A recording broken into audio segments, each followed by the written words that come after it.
Hello, everyone watching the stream and here in the audience for the University Star League. Oh my God, you're awesome. Thank you very much. You shouldn't applauding me. You should applauding all the wonderful players and all of our wonderful viewers on the stream and the wonderful production team.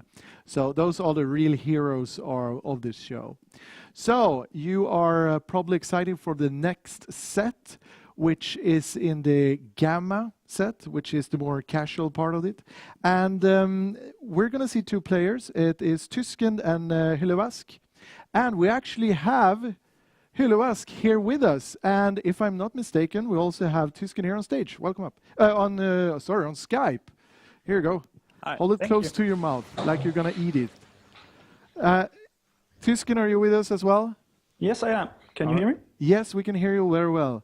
All right, let's start with Hyllevask. First of all, you told me you don't live close by Stockholm, right? No, I'm actually from Luleå in northern Sweden, and I flew down here this morning. So you flew down here just for this tournament? Yeah, it was so cheap to fly and have relatives in Stockholm, so I can catch up with. So when you're standing here right now, being interviewed, the booth is over there, how nervous are you? A bit nervous, but I feel I have played a lot of sports when I was younger, and from there you also became nervous, so you learn to deal with it. So that has helped me a lot. So you're a pro in some other sport? No, can't say that. You're pro in everything, even Stockholm. Yeah. So that's fine. And Tysken? Yes. Why aren't you here? Just kidding.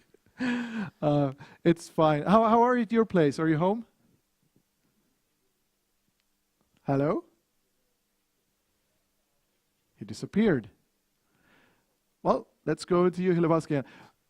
Second question, your name, Hyllevask.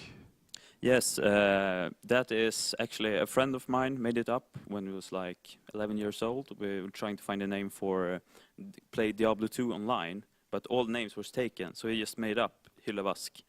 But I have, when I play ladder and I meet someone from Norway, they think I'm Norwegian, because Hylle means shelf in Norwegian, and vask means sink. So they think my name is Shelf Sink. That's an epic name. Yeah. You should be a wrestler with that name. Maybe. All right. Do we have any more? Do we have a transmission from Tysken? Is he still with us? Or is he gone in full focus mode for the game? All right. I guess he's not with us. Okay, so I'll let you go into your booth and set up. And meanwhile, we're going to hand over to the two most handsomest men in esports. Over to you, Semmler and Petter. I have to adjust my tie for this. Since apparently we're the most handsome people in I don't think we can compete with the bow tie, though. Because bow ties are cool. Bow tie. Look at that man. You saw that? That man was all bow tie. And he's got the finely trimmed gift of the beard, too. He does. Like, there really is no rivaling but then again, we do have the hipster glasses. That, and we coordinated on that, too, man. We talked before the event. Yeah, we talked about it. I should get hipster glasses. We're going to have to cast this together. So... Yeah, that's true. So glasses. That was the idea. All right, so we got an epic matchup coming up here, and I've been doing some Swedish with you because we have a lot of strange names nicks in the lower leagues, and this is the lowest of the lower leagues. This is the competitive Gamma, so this is the bronze and the silver league. So we're going to be talking about bronze strategies later on.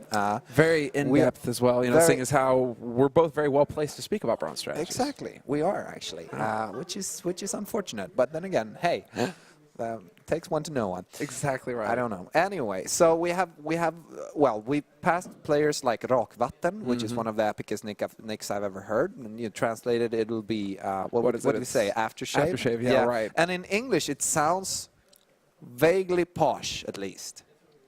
Aftershave, like aftershave. Yeah, but it's the ugliest word in the Swedish language. No, it's not. No, it's like, it's like people in MMOs naming themselves beer can. I met one of those on the server. It was like, when I was playing World of Warcraft, the tank for a raiding party was like, I figured that I'd name my character something that I can relate to.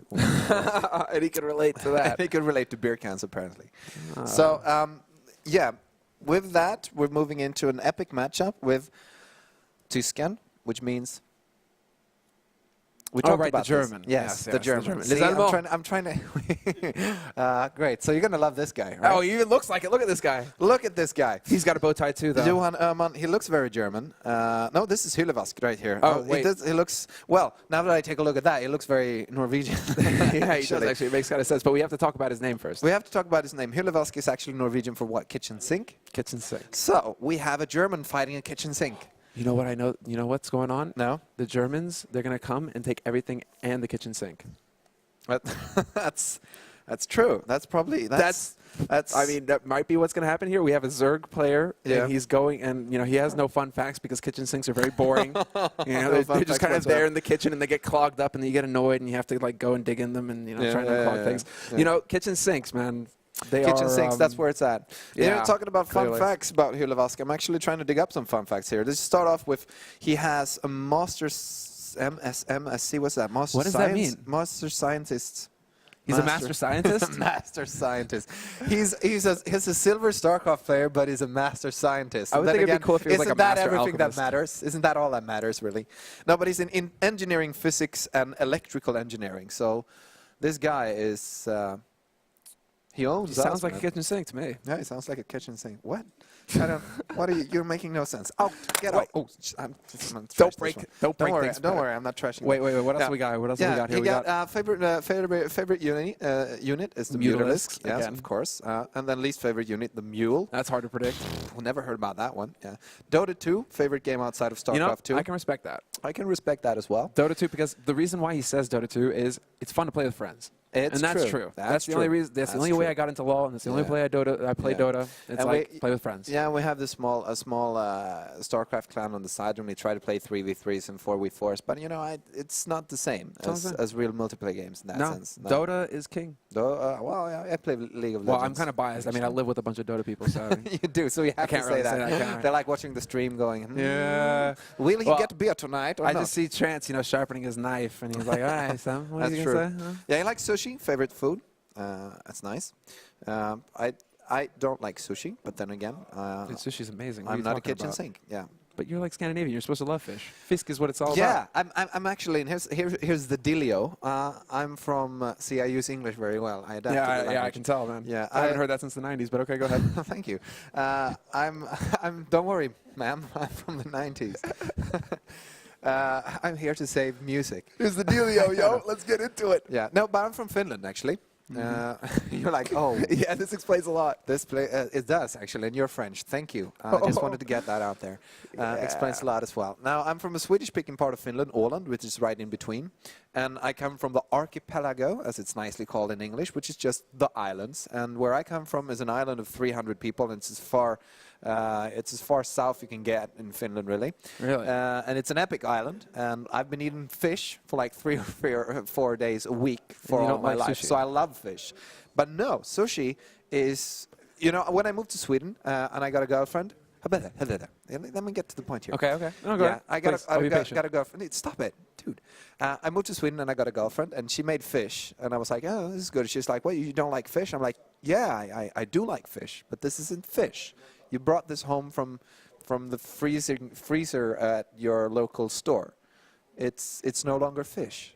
Ah, I If see. it's been dead for longer than a week, I don't no longer classify it fish. So you're like the hipster culinary master. I ate fish before it was fresh. Exactly.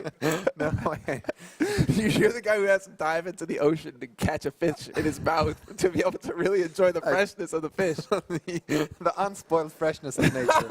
That's what we call As it. soon as it goes into the freezer, that's it. It's off limits. But then again, good sushi, you Yeah. know that fish isn't frozen. Okay, yeah, So that's I'll true. give you that. I'll give you that. Okay, fair enough. I don't know much about sushi, but anyway. So let's check in on the other guy. Yeah, let's take out the Germans. The German. Let's bring in the Germans. And what is that? We have a cat. Okay. Let me explain this because it needs an explanation. Our casual players, most of them, well, many of them aren't from Stockholm. This is a nationwide contest. So you mean he's not a German cat?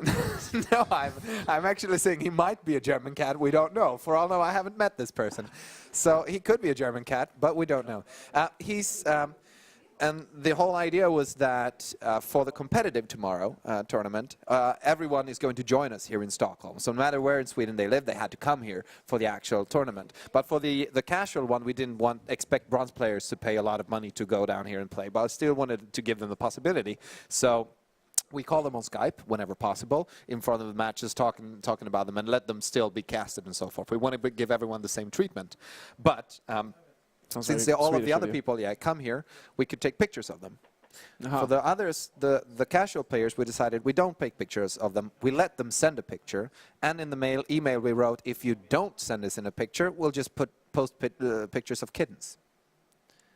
And they agreed to this. And a few people were like, sure, that's fine. And we're like, okay, sweet. So we had to find kittens. And did the German agree to this? One of our guys was like, don't worry, guys, I got this.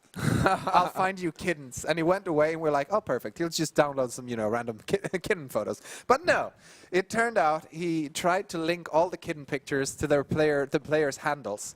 Hence, a German kitten. This all makes sense now, man. This all makes sense now. There's a whole story that's tied into this German cat that is now gracing our screen right now. Or this is his player picture. I don't know. I don't know if this was one of the ones that were replaced. It would be even the more epic if he actually sent us this picture. Dude, this guy that you set out on this mission, he spends a lot of time on Reddit. He does. Yeah, clearly. Where else would you find a German picture cat? That's true. Or a German cat. Yeah. Yeah, a German cat. Where else would you find a German cat? I don't know. Germany. That's a good idea. All right. Let's go into talking about this guy. Do we have any fun facts on him? It's Tysken. Tysken again. He studies chemical biology, and one would think that you would play Zerg, right? They should give you an engineer. That should give you an advantage. Like this one guy, I can't remember who that was, who's studying space engineering. That has to give you an advantage in totally. Nukes, man. Really nukes, rockets. Has to do. They go hand in hand. Yeah, nukes and rockets. Like they say, nukes and rockets.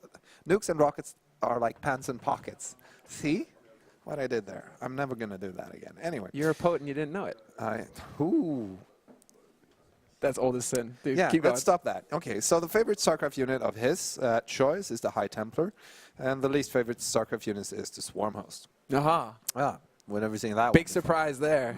So this is a Silver League game, I'm guessing, since this was the Bronze Silver division. I'm pretty sure that both of these players are in the Silver League, I'm guessing. But one of them could be Bronze. So I'm thinking we're going to see some High Templars actually take a lot of micro. So this is a micro-oriented player, apparently. It's usually in Bronze and Silver, you get either micro or macro.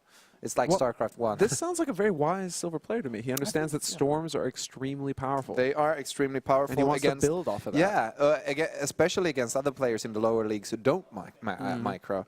They have to be very potent. Exactly. He's playing against a Zerg, too. That's bad, man. Lings, Mutas, Hydras, they all suffer from storms. He's got this. So, coming in with a huge advantage is Tysken, which is Storm Micro. I'm calling it right now. Storm Micro. Okay. Yeah. So, and I'm thinking we're starting to get set for the games, are we? If you pop up your we should be StarCraft 2. Looks like we are. We're getting into it. So it's the game we're playing. If you just shut down Minesweeper and switch back into StarCraft 2. Dude, you calling the chat Minesweeper? I have to watch the chat. I'm calling the chat Minesweeper. Oh, did anyone say anything nice in the chat? Yeah, man, they're loving it. They're loving it? What's up, guys? Thanks all for tuning in. It's a pleasure doing this for you all. It's so nice to have you here. Yeah. We like you. We do. We'd like to bring each and every one of you home and give you mandarins. Mandarins. I don't know. Is that the correct English name for the fruit? Are you talking about? No. Yeah. Yeah. So yeah, the fruit that would work. Yeah. I wanted to give them fruit, and the fastest fruit and veg is good for you. We want to take care of our viewers, so I'm thinking we bring them home and give them vitamin C. Especially during this time of the year, man. It's starting to get cold outside. People are getting sick. Mandarins, oranges. You guys should be getting on that. Grapefruit too. I hear it's pretty good for it. Yeah, grapefruit is also very nice for you. You know, here is good for you as well. Some StarCraft with German people against kitchen sinks. So yeah, I mean, this is gonna be one hell of an epic struggle, isn't it? Oh, so Hyllevask apparently has graduated the Silver College and moved on to the Gold League. He has, which is epic. Would you like to do the honors of the first one? Yeah, sure. Okay, so spawning in the bottom left corner of Derelict Watcher, our first map of this best of 5 series, we have our Zerg player, who is Hyllevask. Hyllevask? Hyllevask. Actually, our observer is not on par of us. Yeah, so do that again. Here. There here we go. So So, well, Hyllevask. I think everybody gets the picture. I He's a think so. Zerg. He's He's a got Zerg. aliens. He loves lings, you know, all that sort of thing. He actually loves mutalisks. Yep. According to him. That's But this is our first player in this match, and in the top right corner of the map. Is our Protoss player, and it is the Germans have come here to take it home on his hometown map as a Protoss player. It is Tysken. Bam. Bam. So, to start this off, I'm not sure what to expect, really. Nothing too fancy as of right now, but then again, we're only 151 into the game. I don't know what to expect, really. Do you think we're going to see any type of cheese here? You know, Great possibility. I already like the thoroughness that we're seeing from Hyllevask right now, because he's actually sending a drone out to scout. So Yeah, he's it's a like, very early one. you know, I've watched Apollo's tutorials on YouTube. He says that scouting is good, that it's good to get that information. He's getting up in his opponent's face. He's going to figure out what he's up to. Exactly, and I'm thinking he could be a little bit afraid as well. There's a early pool there going down, so he's afraid that he might be rushed in some way. Proxy gateways would not be a strangest of choices, I guess, from our Protoss player. And our Protoss player playing it very safe here, just a standard build from the beginning, nothing too strange. Gateway opening, you know, he could put some pressure out there. That's one thing that Hyllevask, you know, thankfully has sent this drone out to find out. The thing is that, you know, it kind of defeats the purpose, seeing as how, you know, he sent the drone out, but he still went spawning pool first. So he was never really at risk in the first place. No, but, exactly. you know, But still, then again, thoroughness has to be admired. And when we thoroughness has see to it, be you know, admired. we got to tip our hats, our fedoras, and, you know. He got 2 of 2 right. There you go. Yeah. Exactly, man. He would have needed 1, but he decided 2 is what I'm going You know, for. It's a bigger double number. Double up. Double the safety, double the hatcheries.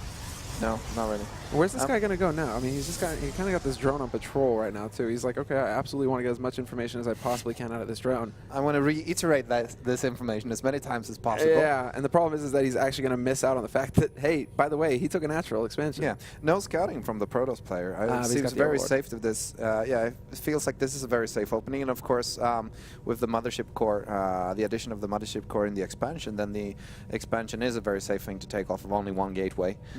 Works very well with the overcharge. So nothing too strange here. He's going to get a nice economical position actually against the Zerg, who's got his second hatchery coming up, but they're pretty much even, which would probably put the Protoss ahead, I think. Yeah, one interesting thing to note is that the Zerg is going with a gas first build. He's not taking his third expansion. He's not waiting on the gas. He's going to go straight for the speed, perhaps. He's going to start gathering that in a minute's time. Yeah, I And hope well, he's going to start gathering that, because as of right there now, you go. oh, there you go. Well, you know All what's the way interesting is that, you know, when you get into these matches, sometimes you kind of expect to see, you know, just random things, you know? Yeah. And it seems like these guys have actually got an idea. You know, they're acting on a plan. Yeah, but there was, I think Mr. Bad Example was talking about that earlier on with the ladder actually getting a lot more competitive nowadays. And the game has started to evolve, and there's really some stuff happening even in the lower leagues. I've been playing many games in the lower leagues as well, and I know that it's not the. Yeah, it's been a while there, haven't you? Yeah, I've spent a while there in the lower leagues. Actually, I haven't. I haven't played too much at all, at least. That's why I'm casting the bronze and silver games. Yeah, exactly, man. Makes sense in the end, huh? I mean, so to Ling Wang Bai, trying to get a hold of any type of additional information. His patrol worker didn't get a hold of inside of the base. It's not gonna find anything out of the ordinary. No second gas yet for the Protoss player either. Just popping down the general. He's getting an early attack upgrade here as well, and the robo is coming down. So what could that mean, really? Is he going to pop down a bunch of gateways, or is he going to go up to some pretty epic tech? I'm really interested, man. To be honest, they're keeping really on top of their game right now. They're really, you know, not floating too many minerals on either side. Looks like Tysken is actually starting to get a little bit up there, but it's not that big a deal yet. And just good, solid macro coming out from both players for now. No early aggression. Yeah, some mining from that second gas in the main for the Zerg player and the third hatchery coming down here. So they're both just, gearing up to do something specific, something they've been thinking about for a long time. And there's always a possibility in the Bronze League that this game is going to be 2 guys sitting on 2 or 3 bases, just building up Russian motherships and you know all the heavy stuff. I'm curious about that though, seeing as how we do have, you know, on Tysken's side of the map, a warp prism in production. Ooh, that's And really that's nice. going to be changing things up. I mean, I was Yeah. wondering what he was going to do with that robo facility when he started creating it. And I was Now- about to say he's probably going to add on a bunch of gateways then, and we have 5 in production Yeah, right boy. now. So that weapon upgrade coming down, and as well the Spire on the Zerg side of the map. So this is starting to look interesting. Something's going to definitely happen here, and the question is which way he's going to take with that. Is he going to just leave that warp prison there because it's going to get scouted in that case? It seems like he's already starting to bank up the gas as well over on Hyllevask's side. So he's really just kind of going, well, now we have the Roach 1 and the double Evo going down as well. So really kind of covering all the bases at this point. Seems he's not quite sure where he wants to go. He's not committed. you know? Definite multi-tech here, and of course he has all the possibilities in the world with 3 saturated bases. So as long as he manages to keep the aggro from the Protoss player, which might be a little difficult, he's got an Immortal coming up here as well. So what do you think? Are we going to see Immortal Sentry drops, or what's going to happen? I mean, dude, this is kind of... It seems just like the mass play right now, you know, like they're kind of just getting so a many bunch of zealots. zealots together, and the zealots are actually going to be excellent versus versus these lings. He's only got a handful of them here, Hyllevask. As far as getting that Immortal out on the field, it's kind of just like this catch-all, like, hey, if you go Roaches, I'll actually have it. And look at this, we actually have that Warp Prism being put to use now, the double Here we go. Immortal play. And the push out with a lot of zealots and the double Immortal in the Warp Prism and the Mothership Core, and there's a huge warp in behind this as well. So I'm thinking he's going to be moving out, and yeah, no drop play, no fancy stuff. He just wants to bring that along as a mobile pylon. That's the simplest trick in the book. There we go. Now we see it. So we have the melee and the carapace upgrades coming out here for Hyllevask, and he's actually got 8 mutas on the way. 4 of them are going to pop pretty soon, and the other 4 are going to follow suit. But the thing is, he needs to get them out and actually start getting to work on this warp prism. There's nothing that can shoot up here for Tysken, and this is a big opportunity here for Hyllevask to actually put a stop to this. I mean, there's so many zealots though. The zealots can kind of just like disregard the mutas and run straight up into the base. He has a whole bunch of lings just hanging around in the 3rd base there for some reason. They can actually do well a little bit of stalling. These mutas are going to have to get to work, and as soon as Tysken scouts this, you see a little bit of hesitation, but it figures, well, there's not a lot of mutas there. I'm just going to have to do as much damage as possible with this push that I've committed so much to before these are all taken out by the air units I can obviously not defeat. Yeah, this is the thing. You see, I mean, we just have so many zealots here, and these mutas are doing squat. They are not doing the damage necessary, and now he's just going to come in, A-click that base. Tysken is just inflicting the damage now, and now, well, I mean, you got the bases that are going down. Hyllevask is in a lot of trouble. He's making roaches as well, which is really not going to be too effective here. Like, it's not going to be too effective. Some micro is probably going to save him a little time, but not more than that, really. Well, actually, these zealots are just moving around. They're A-clicking, and these... Lings are doing a little bit of damage, but yeah, as soon as the zealots turn around, they just kill those as well. There's a Spine Crawler in the back there, so if he gets a good position here, then he might be able to take these out, actually. These mutas are doing a lot of damage, and the roaches are done. And there's a GG from Tysken. So he held. Bam! And that was more of an all-in move from his side. He decided that, you know, he didn't have anything to really counter those mutas with. It seems like it. I mean, no stalkers, no really anything at all to come and bring it to the fore there and, you know, take out those mutas. The air units prevailed. He was, you know, you were wondering if he's going to actually be able to inflict the damage. And the thing is that he lost his army, but he never really had any real damage inflicted back home. So you're like, no. So you lost a bunch of zealots. You know, like that's zealots, just, really. You know, Look at you me. just Zealots. lost a bunch of zealots, and you know, zealots they're minerals, man. They're 100 minerals. They're pretty cheap. They're pretty easy. Just you get them like that. Guys, they're just footmen. He didn't even touch the kingpin back at home. That's the thing. And hold on, let's take a look real quick, because if we actually check the saturation, I mean, not too big a difference in gatherers. He had a bunch of stalkers still back at home. I'm thinking it was a little bit premature, but then again, yeah, that's the thing. You that's know, anything. the thing. You know, it really can go either way. It can go either way, and on this level, these are people who obviously aren't used to playing on a big stage like this, sitting at home, even though they're playing in the big broadcast. Yeah, this is the 3rd place match. So I'm thinking that with the nerves, you don't really want to be that guy. Dragging out the matchup is longer than necessary. You want to pop out of the game in good time. So I'm guessing that's the stage nerves.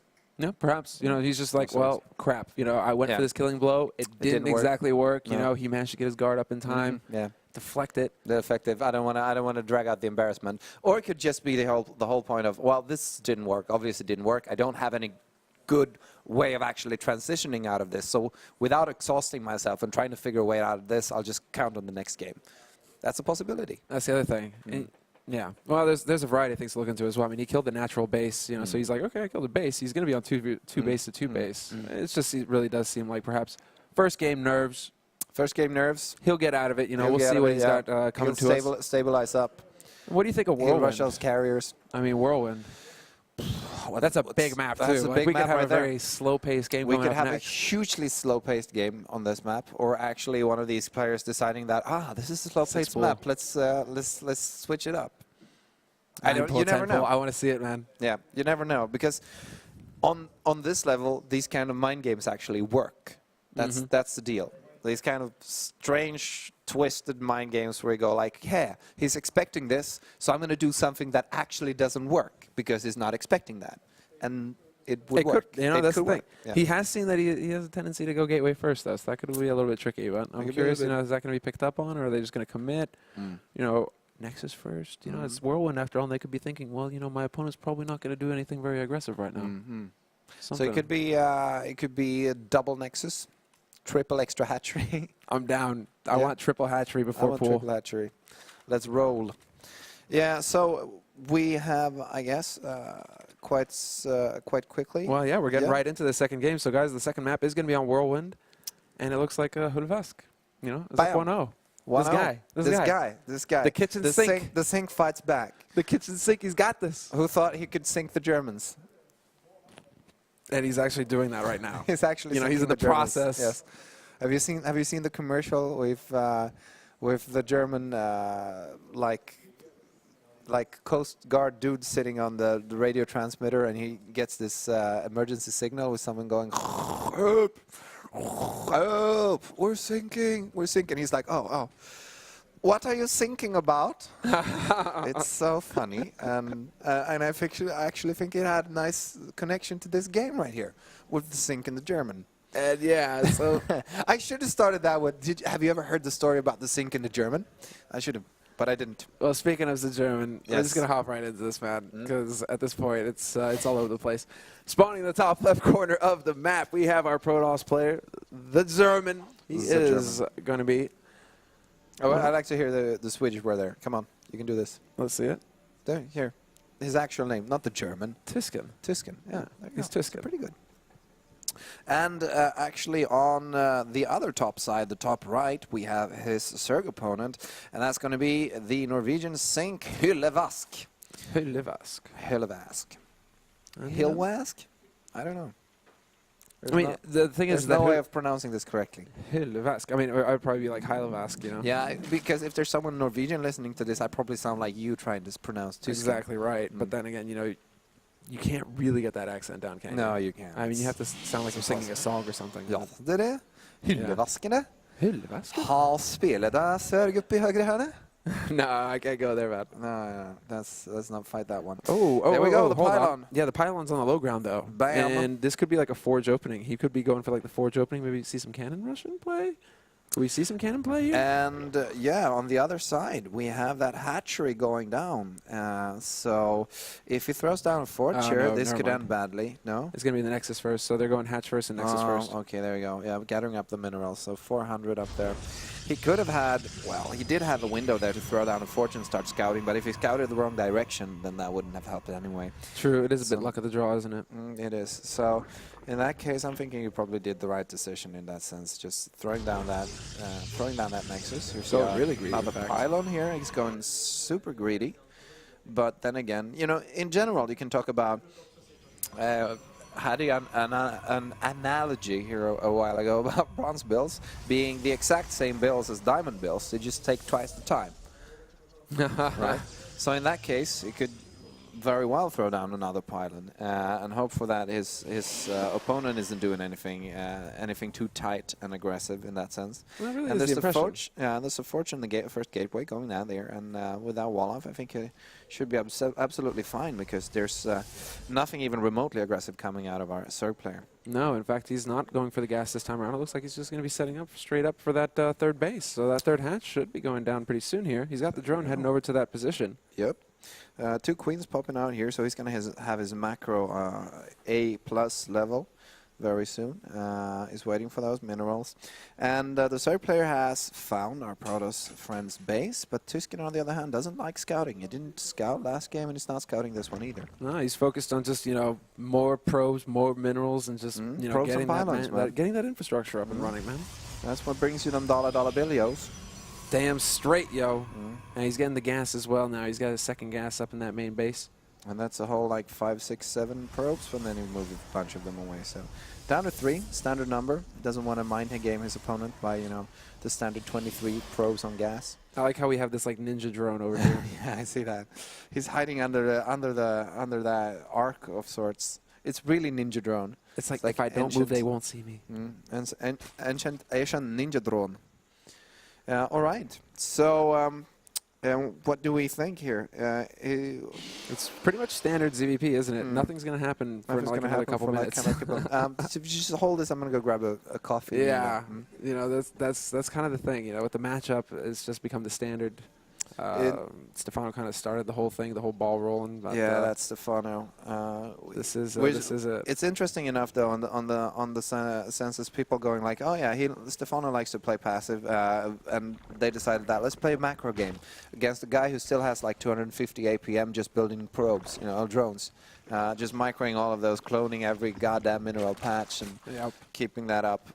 So he gets like an extra 10% income on no matter who he plays anyway, which is insane. Which is why he wins with only roaches against, well, basically anything. Well, at the time, yeah. It was a tour de force. It was just, it caught everybody by surprise. There was no defending it. There was no nothing. You couldn't deal with him because he was just too fast and too solid on the production line. Yeah, it was absolutely insane. And, you know, his second point was, of course, that whole engagement-taking thing. He was so good at just building the most amazing concaves from nowhere. Yeah, and still is. I mean, he's still willing to go ahead and expose some of the potential flaws with the game right now. You know, the fact that he goes for that swarm host build, and he's actually the one who started it, where he's just like, I'm going to go like 40 spines and a bunch of swarm hosts, and you're never going to be able to come close to me. And I'm just going to choke you out. And that's, I mean, he did it again to Todd at Home Story Cup. You know, it's just, it's so funny to see how Stefano, you know, he likes to play this game and kind of just, you know, twist your nose a little bit in the process.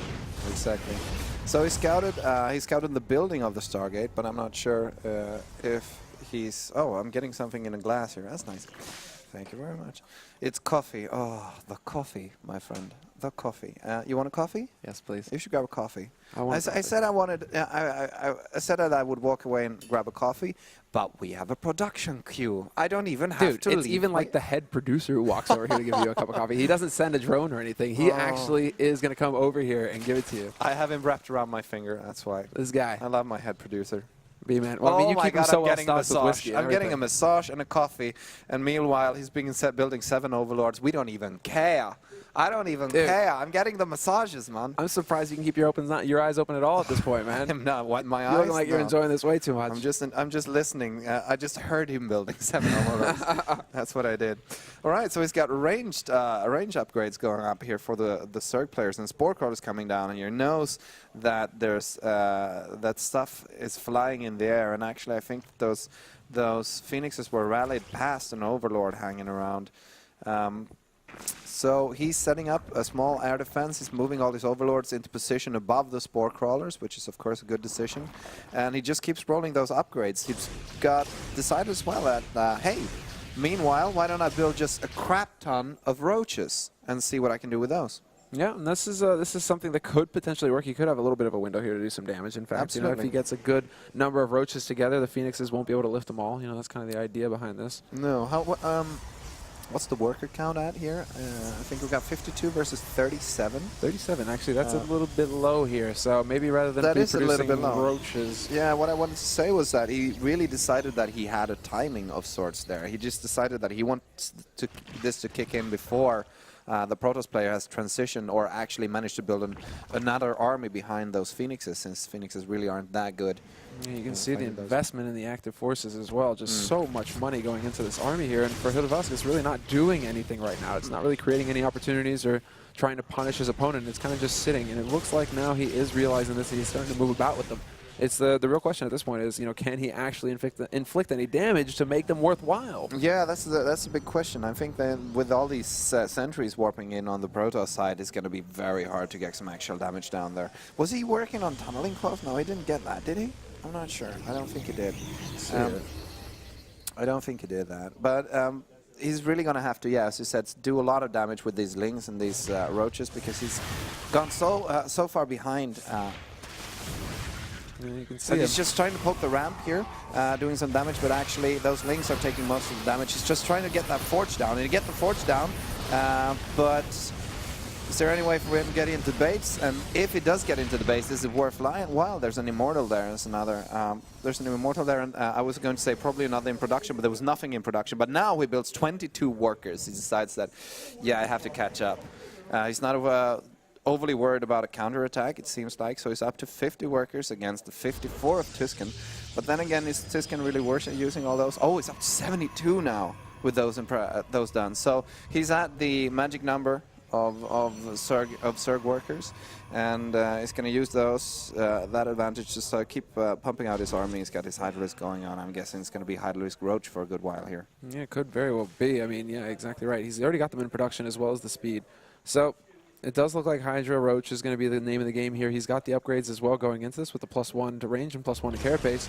And at this point, with so many, with so many drones out there, he's got the money. He can just kind of produce this army and then start to expand across the map, set up that infrastructure, and aim for the late game, because there isn't a whole lot that Tysken can do at this point, unless Tysken decides to actually move out with this army that he's made and get some damage done. Yeah, but Tysken has decided that, army is not the way to go. You can actually just overpower your opponent with minerals.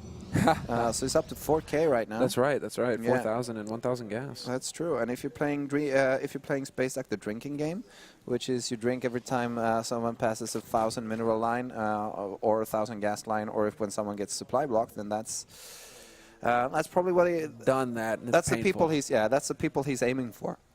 Yeah, that's the kind of viewing people. He's a showmanship guy. He's looking to inflict the damage to your livers. Inflict liver damage, heavy liver damage. But he's actually floating a lot of minerals, and actually Hyllevask is floating a lot as well. He's 1-3 in minerals and 1-2 in gas as well. So he could actually, produce a quite healthy amount of Mutalisks if he decided to go that way. But he's just upgrading the ground ranged.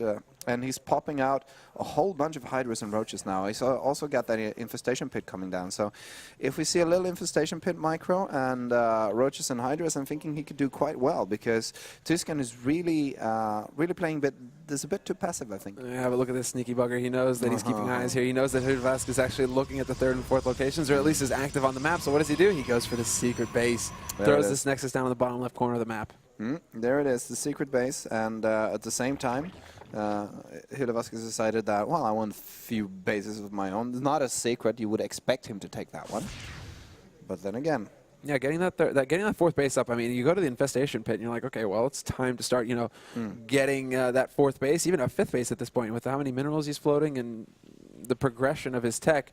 You would think, okay, just throw down bases everywhere, spend those minerals, get that infrastructure, and start just powering up from there. Make it so that Tysken can never move out of his base. He's just going to be able to remax his army time and time again. It's going to be really hard for him to actually move out with this composition of units. He's not really going to get that down that ramp unless he actually trashes his own buildings.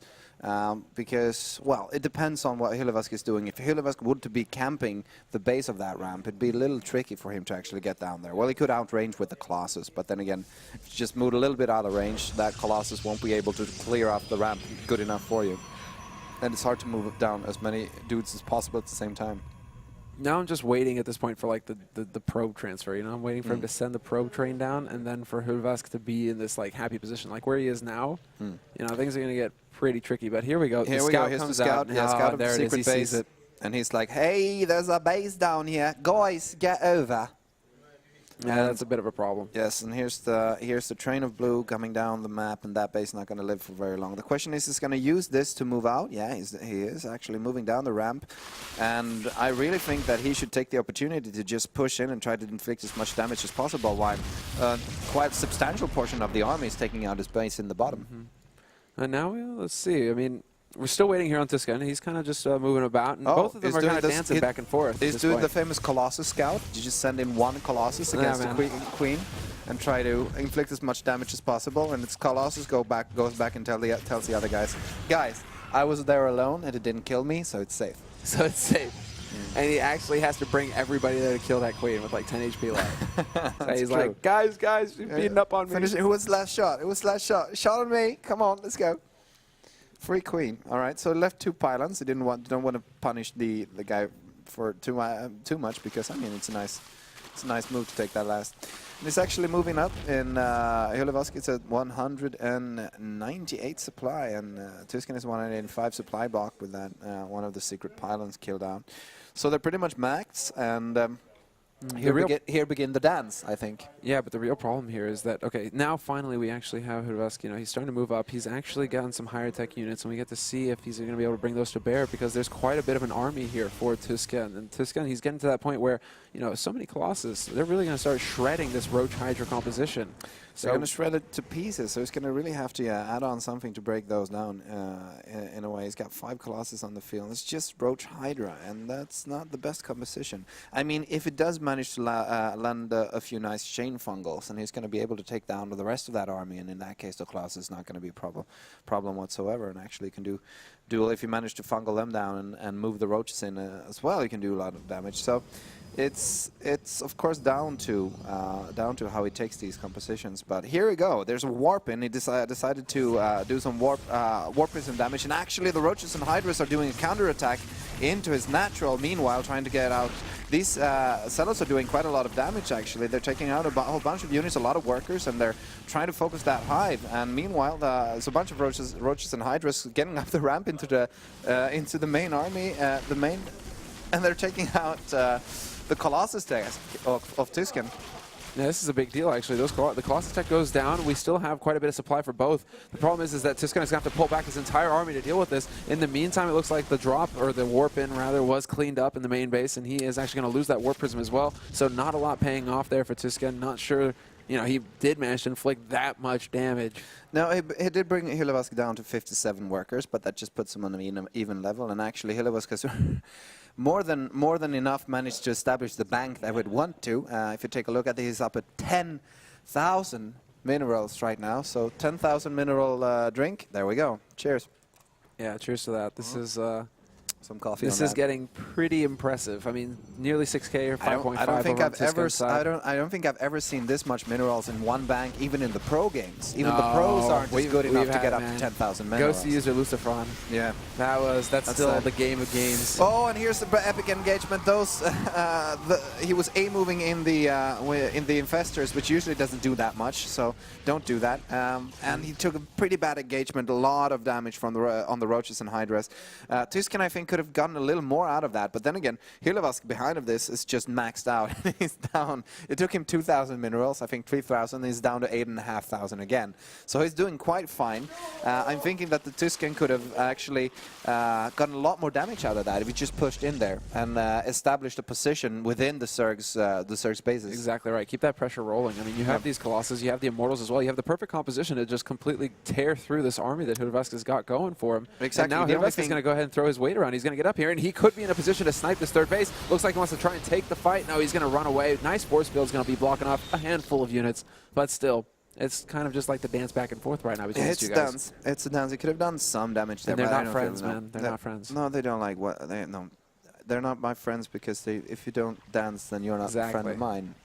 Was that your reference? Exactly. That was horrible. No, that was perfect, man. Yeah, that's awesome. All right, so 4 Stargates down for Tysken here. Let's see what he can do with those, if he's going to manage anything. There's a bunch of Corruptors coming out here, finally, for Hyllevask. He decided that he needs to bring down those Colossi somehow. He's actually going to stop the... there's a Great Spire, down, and he's actually going to stop the attack upgrade for our Protoss, so... that at least slows him down a little bit. He's not going to get completely crushed. He's trying to move into the main to do a little damage, but the rest of the army is going to kind of get in there and clean those Roach Hydras up quickly. But he's on 4 bases on the other hand, or Protoss player is only on 3 bases, so I mean, and with the bank of his, he can just produce anything he wants. He's throwing that supply away right now. It looks like in the supply for some broodlords, he's got 8 more corruptors in the making, and is building some roaches behind. Dude, this is like Wings of Liberty build right here. Look at this. I mean, we got infestors on the field, we've got corruptors in the mix, we've got broodlords, and it's just like roach. Well, the hydras are kind of changing things up, but you have roaches at least. Maybe these guys are just enjoying the old school mixes. They're like, hey, dude, just build some old school stuff. Blast from the past, but now instant reaction coming out here from Tysken. He goes down, and he actually gets 4 Void Rays in production with 2 Colossus to back it up. So he's really just trying to bolster his army and get the units that are going to be able to address this Broodlord threat. Yep.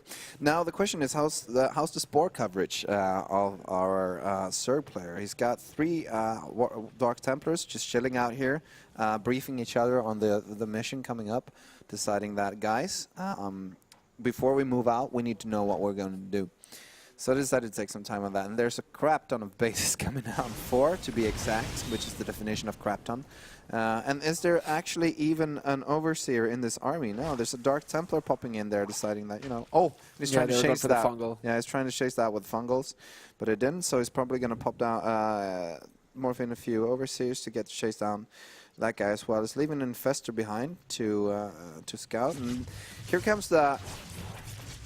Oh, this is the Here real comes issue here. the big question. How good is he going to be at multitaskingly handling Dark Templars? I think this could be actually a deadly move from Tysken, because it's hard to do this on the lower levels. With so many bases around the map, you have to split your units up, you have to get detection into all of these places, and you have to make the right decision. And there's a huge fight going on in the meanwhile, where actually Hyllevask is absolutely decimating the Protoss army.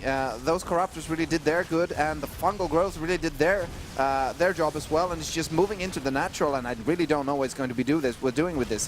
He's putting the Void Rays in there, but these Corruptors are easily going to be able to take out that, and there's the GG from Tysken.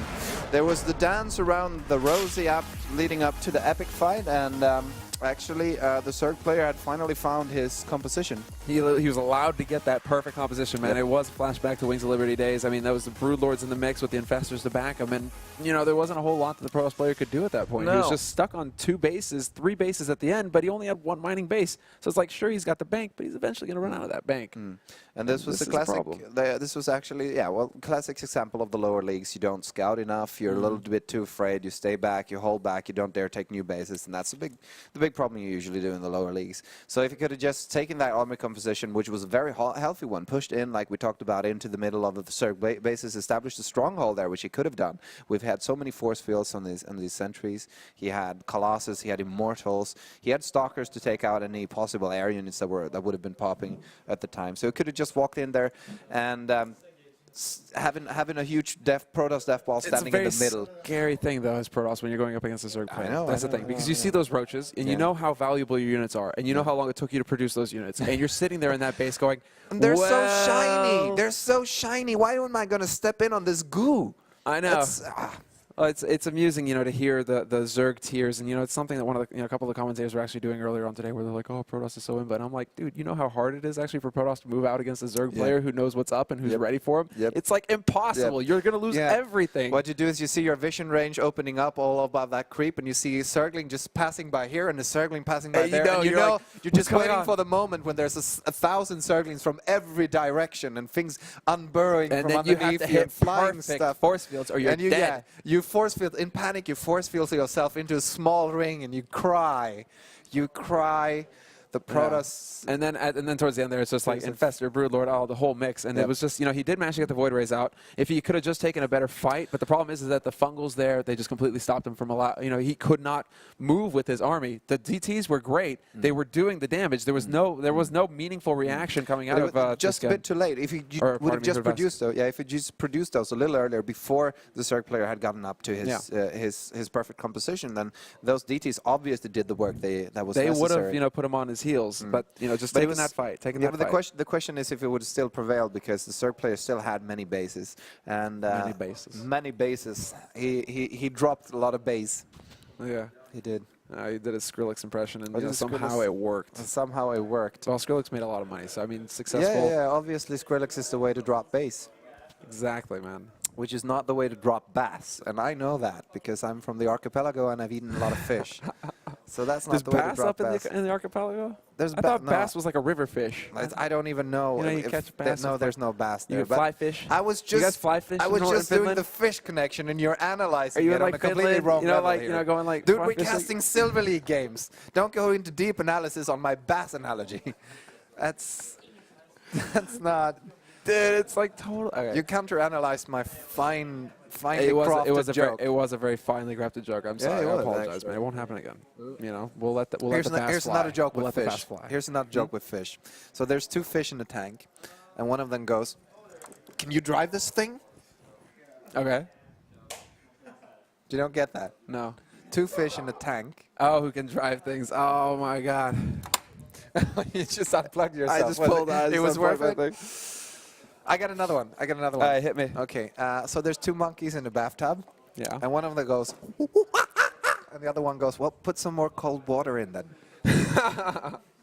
That's a good one. That was good too. That's a good one. These are like the dying jokes, man. Yeah, I'm These are just like- sitting here being like, I'm gonna leave you speechless with epic jokes. well, keep them coming, man. Seriously. No, oh, okay. Are you I gonna got bust one. out the cards Sure, next? I got. No, oh, I can bust out the cards and do some magic tricks here. I didn't drop the bass. The bass we're No. talking about already with a. I got that coming for next time. So I got another one. What's brown and sticky? He's gonna get killed. What's brown I don't and know. sticky? What is it? A stick. Tried so hard not to laugh. It didn't succeed. That's a killer joke, though. That is a good one. That's a killer joke. Think I can do one more before our I think project this is manager what, comes here like- and stabs me with something? Maybe, you know, she's still a little bit far away. You got This time. is still a little Get bit out. far Another away. one-liner. Go. Another one-liner? I'll do it after this game. Oh, Okay, I'll man. save it. No, I'll do. Okay, I'll do it. What's brown and rhymes with Snoop? Oh man, seriously. Dr. Dre. That's a pretty good one too. Yeah, actually. that's a pretty good one, actually. Let's get into the Sometimes you game here. Okay. So in the lower middle, actually, here on what's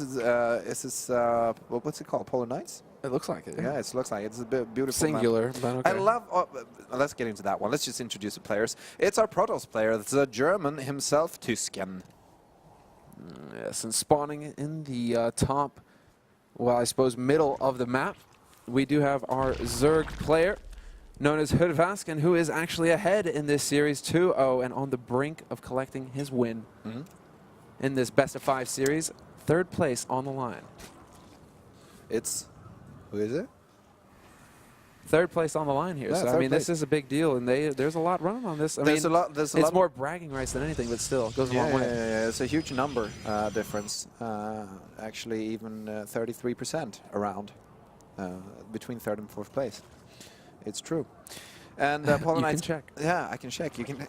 This is math. I legitimately got the math. I don't know. I thing. think we need to get Madelisk involved. You know, she's the mathy here. That's true. A Madelisk or a Proxy Panda. That guy is a genius. He's also very good at piano. Who knew? Anyway, so I love. I was going to get into the point. I love winter-themed maps in all types of games. I love the winter-themed maps in playing like Diablo, running around in the snow, killing monsters. I love that. I played Dungeon Siege for a while, and it has the most epic winter maps. I don't know why, but I really love that. I love to see these small snowflakes flying around there. I just like the. You feel at home. Yeah, it's the Finland part of me. It's, you sticking know, out. it's your element. It's really. my element. You know, it being cold outside and just white and stark. Yep. I You like know? Stark. That's nice. It's a Yeah. nice name.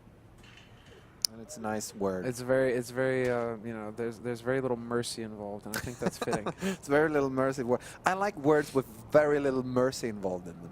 Yeah, That's the way to put it. In the thought, you know, in the thought behind the idea. In the thought band. There's an epic battle going on here, worker on worker action, and actually there's one worker that's going to lose this battle with 2 Zerglings coming out here, taking out that probe very quickly. So no scouting involved for him. Then again, it wasn't too much to scout. Then the hatchery is coming down, and on the other hand, Hyllevask didn't get that much information on the proto side of things either. He doesn't know what's going down.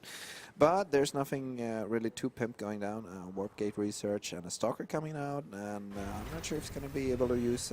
He's going to use that to put some pressure on. Usually, you would expect players to do that, bringing out the mothership cord. But on this level, usually we've seen Tysken like to stay in his base and actually just work on his macro part of the game.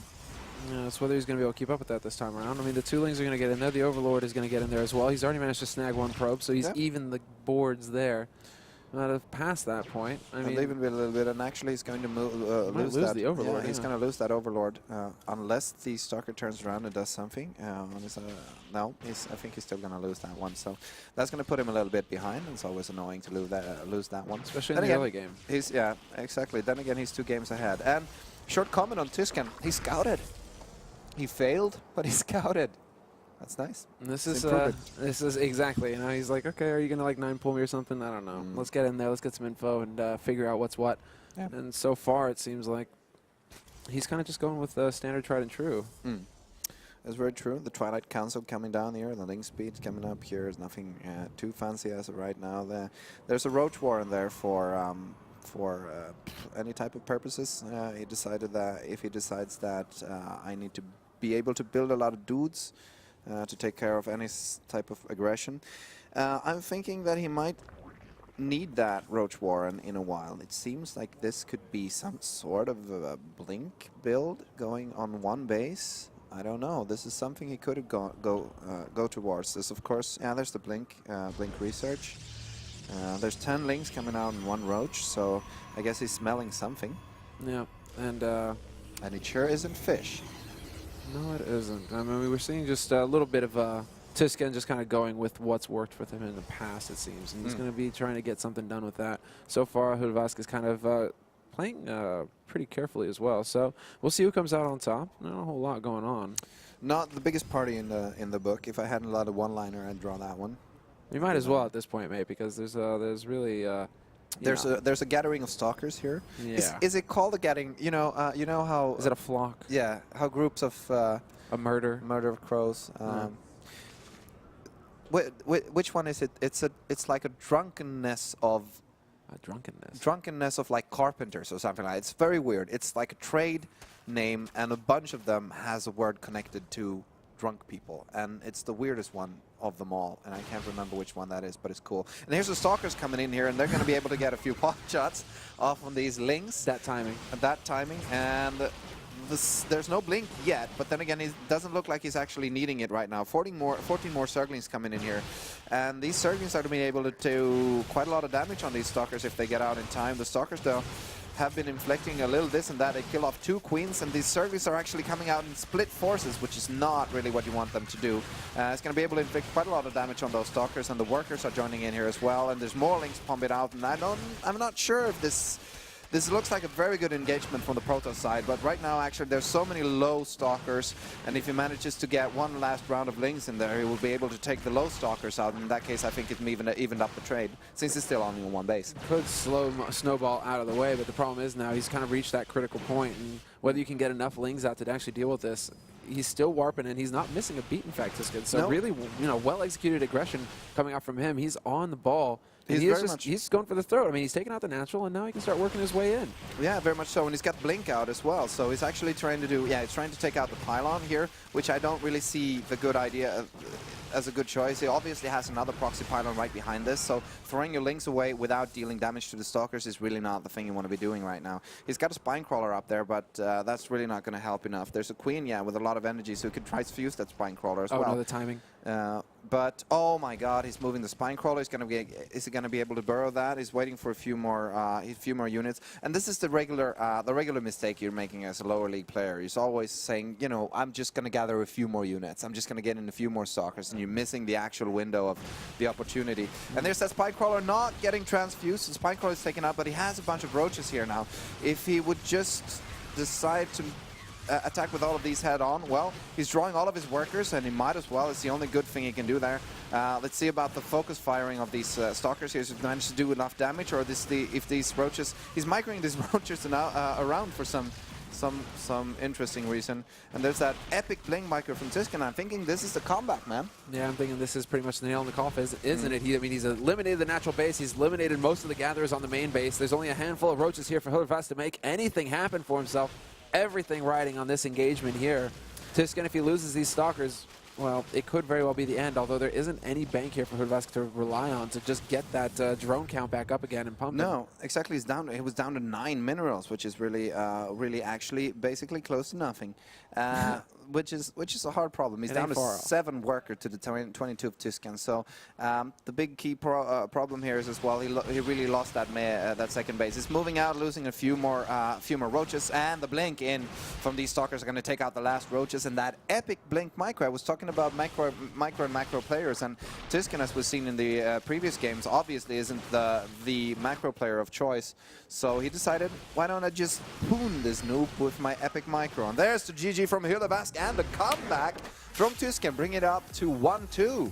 Yeah, 2-1, keeping his hopes alive in this tournament, man. He is getting close now. Woo! Needs one more to even bird. things up, and well, I mean, we got the guys. Yeah, exactly. Well, me and Tysken. Call me and Tysken. Call me and... Is what you would be saying if you were a Swedish person, but I'm a Finnish one, so I'm not going to do that. You'd be an imposter in that case, wouldn't you? I would be. All right. So next map will be Frost. Yeah.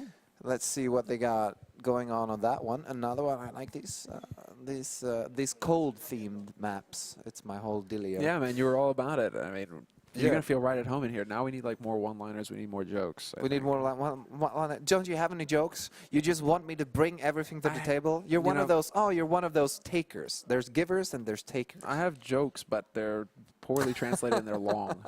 Poorly translated and they're long. And they're probably French in that case as well. Exactly. All right, so that's not going to help. So it's a little bit of a tricky That's not going to help. That in itself qualifies to make a joke bad, I think. Yeah. Yeah. No, you're a cute one. But, hey, French jokes, man, the subtlety is lost. That's the problem. Subtlety is lost in the translation. Excuse me. Yeah. I mean, we're still kind of curious as to how this is actually going to shape up here. I mean, it's 3rd place on the line here in the UniSL Season 2 Finals, and as far as things are concerned, it's looking like... I'm thinking we're going to see an epic comeback from Tysken here. You think so? Tasted blood, and you know what the Germans are like, since you're French, when they've tasted blood? Yeah, they go for the throat. They go for the throat. They go for the whole of Europe. That's what they do. They don't know how to stop. No, they don't. So no, I think that the thing is Tysken decided that, hey, obviously I'm not the macro player. I'm the micro player, because we took a look at him on the huge map on Whirlwind, just hanging around on his 2 bases, building up his small army, not taking additional bases, not moving out at the times. He had a good army composition, but he wasted the timing window there. So it looks like he decided, well, I'm better at my shortly executed timings. Clearly. Yeah, so I mean, that was very neat. That was very neat work. I think so too, and he had some pretty good pretty good decision making on those stalkers. So I'm thinking we're going to see like something like that. Maybe, you know, that I wouldn't be surprised as well, though it seems one of the bigger maps in the pool. So a little bit harder to execute, but then again, we're talking about Protoss, you know, the pylon, the mechanic, kind of renders the concept. Distance irrelevant, doesn't it? You know, it's like, okay, I can put a pylon right in your natural base, and, you know, the fact that I'm on the other side of the map doesn't really change anything. So, Tysken, you know, we'll see if he actually decides to go with the aggressive play. But so far, guys, starting in the bottom left corner of the map, the man we were just speaking about, he is Tysken as our red Protoss, and his opponent spawning the top right is the Zerg player, ladies and gentlemen, giving up for the sink himself, Hyllevask. Hyllevask. Hi. Hyllevask desu is what I would say if I was Japanese, but I'm not, so I won't. It's too late, though, man. You already said it. Oh. Yeah, that's too bad. That was the whole concept. I'm glad you got the joke. I did. Yeah, it was a lot worse than my previous jokes, actually. So I'm gonna figure out another one-liner. I do know I have more one-liners in my head. Yeah, what's orange and sounds like a parrot? I don't know. Tell me. A carrot. There you go. Epic one-liner. Winning. Yeah, baby. This is what's gonna buy me my esports fame. I'm gonna start twittering these. Esports stand up. Now you have to start making jokes, you know. No, and I have to stand up. So that's the difference. So it's a spawning pool coming down and a gateway coming down. So both of these guys are looking to produce units in the future, which is, you know, a good decision. It's usually the good decision to make, right? You know, like if you intend to ever kill your opponent, it's like make units. It's usually get something units. done. Yeah. Very rarely other than that. Well, on the Protoss side, of course, there's always the possibility of just going cannon all over your opponent. But I know from experience that if you want to get the achievements on killing, I've got the AI achievement of killing 15 insane AIs in a row. So you have to play 15 one-on-ones against an insane AI and winning them in a row. And then I got the 2 versus 2 achievement for that, 2 people, and the 3 versus 3 version. So you're an achievement hunter. I'm an achievement hunter. I've always been an achievement hunter. I played World of Warcraft just to get the goddamn achievements. I'm a gatherer. I have almost I haven't played that much League of Legends, but I have all champions except for 5, and I have like 50 skins or something like that. And, like now they released on whole Halloween skins, and I bought like 10 of them. I had to get them because they're legacy skins and they won't be coming back into the shop. I need to get the skins. You couldn't miss the opportunity, man. Not wait another year. No, they won't re-release them. And if they re-release these skins ever, it's going to be in a bunch of years in some sort of legacy thingamabob. They just dig a bunch of old skins out of the closet that have been gone for a few years, and they release them for a few days. So we're complete opposites, man. Like StarCraft 2, I haven't even finished a campaign. No. Like I made it like a quarter of the way through, and I was like, screw this, I'm going to go ladder. Yeah, I have all the achievements. Any game, like WoW, I was just like, okay, I need to get to 60 so I can raid, and then I can PvP, and that's all that interests me. Like running around looking for rabbits is not like something that I. That's why fun. StarCraft actually completely changed me. I was the complete single player player. Yeah. I never played multiplayer games. I hated playing against other people because there's so many friends that were just epic in all their different. I had a friend in my group of people for every type of game who would dominate the rest, and I was like, I want to be the best. So I'm like, there's no idea even starting.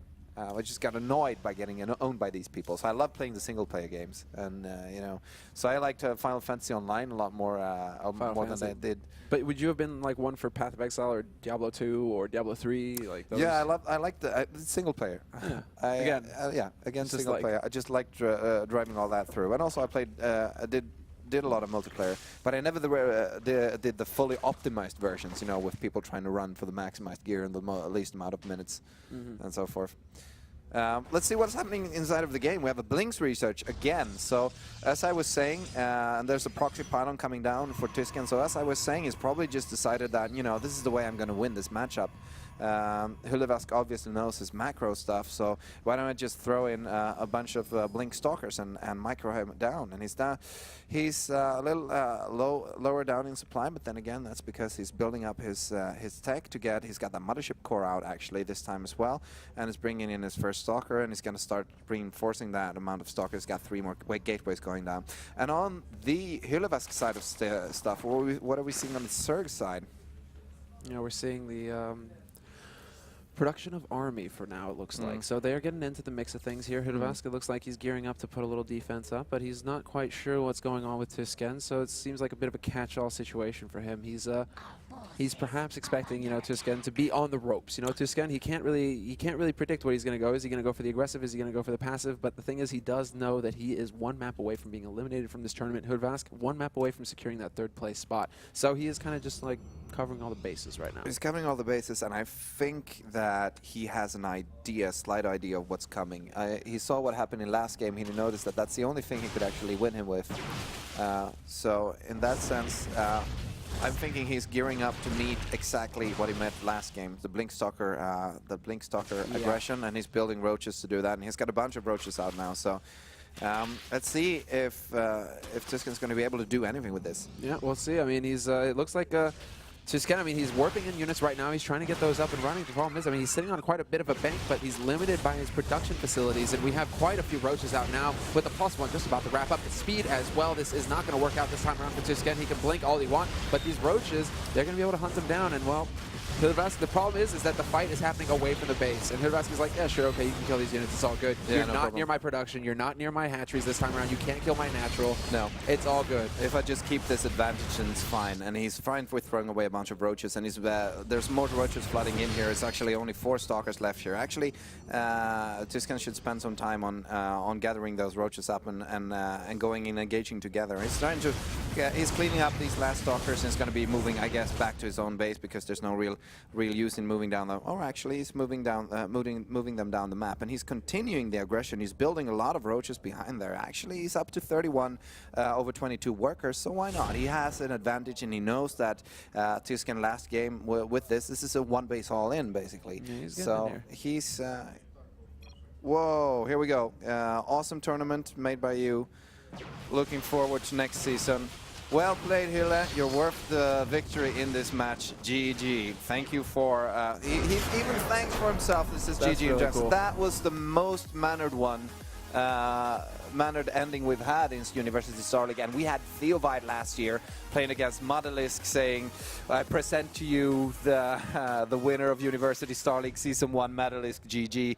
That was an epic moment. This was a nice moment as well. Very well played, Tysken. You fought well. You found a build that he found a build that he was happy with. And decided that this is my all-in build right here. This is the one I'm going to be able to build the Zerg player with. But on these lower levels, the Zerg player just decided that, well, obviously found the build. He's going to be doing that again. So if I just counter it better this time, I'll be fine. Yeah. And it did.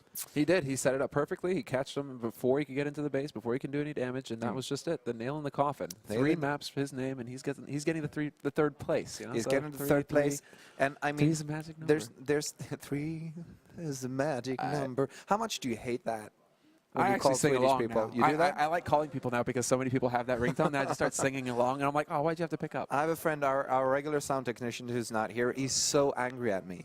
And he actually sent me instructions on Facebook on how to go in and change that one. And I haven't, because I know sometime in the future he will be calling me. It's the perfect troll, man. It's the perfect troll. You're like, hey, buddy. I'm like, yeah, sure. Dude, send me instructions again. I can't remember those. Just actually email me those as well. So, yeah, I'm going to keep trolling him that way. I do. I love him. And I'm going to keep trolling him. All right. Well, guys, I think, are we going to be hearing interviews from the players? Are we going to be actually getting to see, these players on the screen? We're gonna get to grab some interviews from the players. I think the question is if they're ready. I don't know what our production. Are they Seems ready? like it, yeah. All right. So let's just throw it over to the main stage and see what the players got to say for themselves. Yeah, man. Let's see. All right.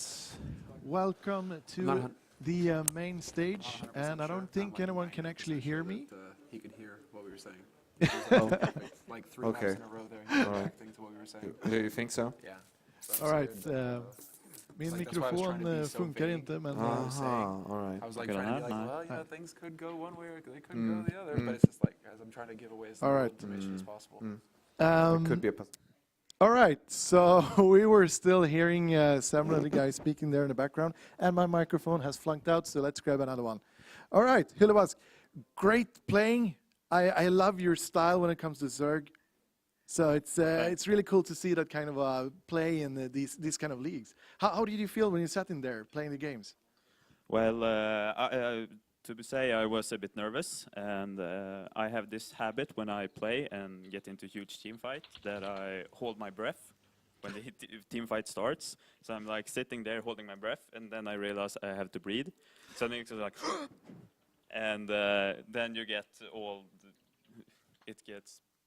it messes up your head because you don't get enough oxygen. So it can be tricky in big team fights sometimes, but it was great. It was fun. You felt like a pro sitting in this awesome booth, and just a small silver gold player like me experienced it. It was super fun. All right, awesome. Tysken, are you with us on Skype? Yes, I am. Can you hear me this time? Yes, we can hear you perfectly. We had some technical issues, so awesome play. We love having you playing here. Are you sitting at home playing? Yes, I am. Usually during the weeks I'm in Stockholm, and during what do you call it, my examensarbete, like the last part you do in your university studies at a company in Stockholm. But I'm from Linköping, and my girlfriend is still living in Linköping. So on the weekends, I usually go home. And so I thought beforehand, like, well, if I make the finals, I'm gonna stay and play at the set. But then I saw I only make it to the bronze match, and at Binary Beast it said it would be a best of one. So I thought, nah, not worth it to stay for just one game. So, but it was really fun playing with here. So I'm looking forward to watching the game afterwards and see what you say about it. Awesome. Are you sitting at home in a t-shirt and sweatpants, or are you wearing a suit and tie and everything? You know, looking as no awesome as suit the and rest of. tie, but it's like just sweater and jeans. And I didn't dress up as fancy as probably you guys do. I haven't seen anything, to be honest, but I guess you're sitting there in shirt and ties and everything, or? Yes, indeed we have. So check it out at Twitch at University Star League. And over to you, Hyllevask. You know, any final words for any up-and-coming Zerg players? What would be their goal? What should they be aiming for this for University Star League, or are you their next opponent? Of course, it should be aiming for University Star League. I mean, I used to play a lot of StarCraft, but then during the summer it fell off, and I wasn't motivated to play. But then University Star League came, and it gives a meaning to your practicing, and it's awesome. All right, cool. Do you know where you're going next? I'm going to the couch. You're going to the green room. All right, so I'll hand it over to the guys at the green room. So I know in the green room you have a couple of ties there. They're on the board, they're on the table beside of you. So if you guys at the green room just wear them just to look fancy for tonight, please do it for me. All right, over to you. Tack så mycket. Yes. Oh, hi and welcome back to the casting couch. I'm sorry, I wasn't ready, and it's not called the casting couch. It's called the player couch. The player couch, This is very important because of different reasons. We have with us our lovely observer, Swade, and our earlier caster, Mr. Bad Example. Yeah. Welcome to the player couch, guys. Even though you're not really players, but anyways. Thanks. It feels great to have a player couch without players. Thanks for the welcome to the observer couch, I guess. Thanks. Okay, so from a scale from 0 to 10, how would you rate your casting today? It's probably like I'm at 6 or 7, like 6.5 maybe. I think 7. I'm like, okay, 7. Yeah, I'm not I was quite happy with my English. Like, I didn't really fuck up any translations and stuff. Yeah, that's really easy to happen. Sometimes you have this perfect phrase to say in Swedish, and then you're like, and you have no idea what to say. Yeah, I love the baked potato talk. Yeah. I'm a bit sad that you didn't mention it more in the games. Yeah, but the players were playing pretty well, so I couldn't really say, oh, it's going baked potato. But hopefully tomorrow we can use those expressions. In the competitive scene. The competitive league. Probably. All right, so Swade, what about your observing from 0 to 10? 3? I don't know. I don't know. It wasn't that bad. It's a first-time thing, and it worked out kind of okay. Even though we had a couple of issues. For instance, our overlay didn't work at the first block, so it kind of excelled from there, I guess. But the more games that I got through, the better it went. But there was this one issue with counting in from a pause where I was a spectator instead of a referee. Yeah, we talked about that. Yeah, and that was probably like the moment that got it from like a 5 or a 6 to a 3. But I would say it's a solid 3. Yeah, it was kind of funny. Oh, thanks. And the players like, what? In chat caps like, Hey! what the fuck's Someone happening? hey! Yeah, I remember that. That was kind of funny. Kind of. So, have you eaten tonight? No. Yes, I have, in the bar actually. What did you have? Meatballs and mashed potatoes. So Swedish of you. Very Swedish. That's very what they Swedish offered of in the you. bar. Was it good? It was actually pretty good. They were like potatisskal in the Baked peels. potato. Yeah, they keep no, the peels. I don't think there's like. It was tasty. I'm not sure about all the potato parts in English, but It's the- all about the probably. peas. potato peel. Yeah, the mashed potato had potato peel in it, so that wasn't the greatest. But the meatballs were fine, and the sauce and everything. So Here we have the great winner. probably like a 6. That's pretty good. That's pretty good. Right, I think we have stalled enough. Now we want to talk to the winner here. So maybe you guys could make some room for Hyllevask. Oh, cozier than ever. Cozier than ever. Congratulations to your win, man. Thanks. And welcome back to the couch. Yeah, it's great to be back. Yeah. We were very impressed by your games, actually. Yeah, you played really well. Yeah, thanks. I like this game. So, yep, and that's that. No, but, so, do you have anything to say about, Tysken's style of play? I talked to the guy he faced in the semifinals, and he said that he loved his Stargate play. Oh. Like proxy oracles into mass void raids and such things. So I was, in all games, I was scouting quite heavily for proxy Stargate. Right. But he didn't make any ones. So it was kind of a waste, but you just figured I build more roaches, it's no problem. Yeah. I think it's going void raids. Wait. I heard roaches are super good. I would say he had a very heavy zealot style. Like the first game, he had like... Yeah, but the first game was like a Zealot like Immortal all-in. Yeah, just later and more Zealots. And but was not like more 4 more units or Immortals. something that killed everything. That was a very interesting game. But I think generally he had a lot of zealots in his style, so yeah, you countered that very well by using roaches and stuff. So. Yeah, zealots aren't the best thing against mutalisks, so... No, they can't slice upwards. Maybe with Would charge. be kind of cool though. Yeah, No. they should be able That to do should be that. Legacy with of the charge. Void. No, we Jumping need Zealots. yeah, we need a trampoline for that. It's a special one-time upgrade. But the upgrade kind of looks like a the Zealot trampoline though. jumps into the air and smacks Yeah. the mutant. That would be So, pretty so cool. Dustin Browder, Then I if you're want Banelings watching, to do splash damage to air too. trampoline for zealots. No, Banelings will be able to jump. No, but just deal splash damage to No, air units. Oh, sorry. Now I Yeah, have two but the conversations first at once. game I was just trying to play Mutalisk. As I said here before, I like to play Mutalisk. I like how you're consistent. Yeah. I sniped his War Prism. So he had just like a few sentries that can shoot air. He didn't even have that actually. Oh. No, it was just zealots and 2 immortals. And when you started firing on his warp, what do you call it, the warp prism, they just jumped out, the immortals, so they survived barely.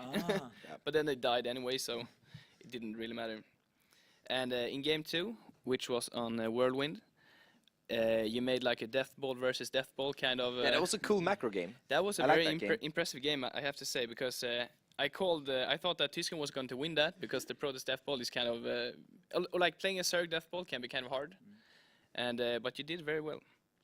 Yeah, I went back to like Old Wings, Broodlord, and Yeah, Fester. The casters and we were also talking about that. It was a real throwback game.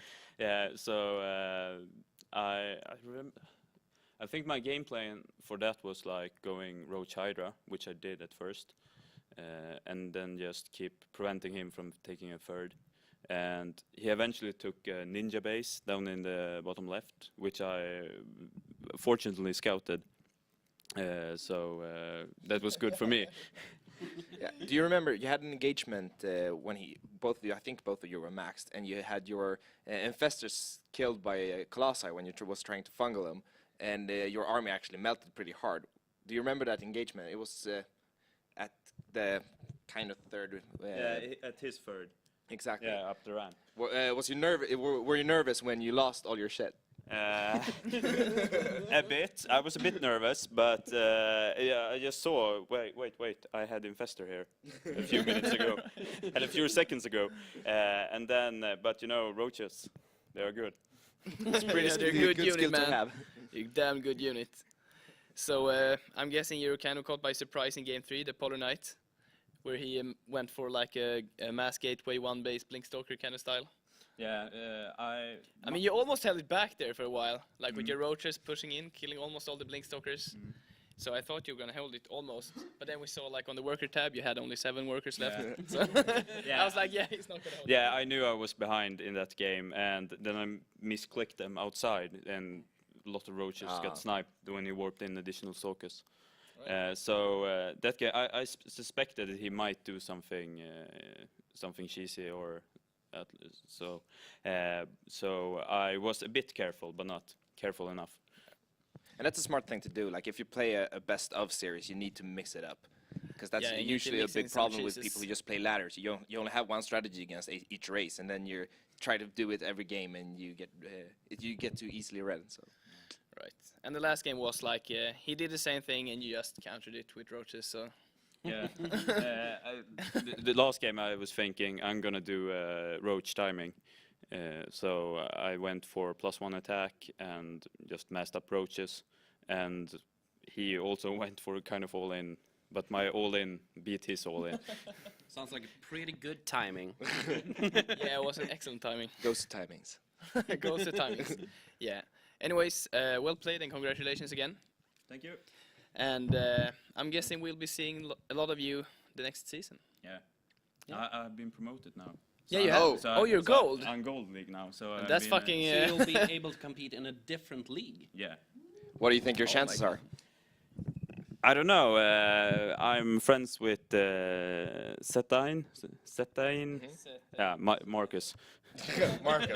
Yeah, he who played the final in gold, and I'm beating him. Oh, cool. That's awesome. So I think my chances are pretty good. Yeah, we're looking forward to seeing you again competing are, here at indeed. UniSL. Anyways, well played and thanks for us. Yeah, that's everything. Thanks.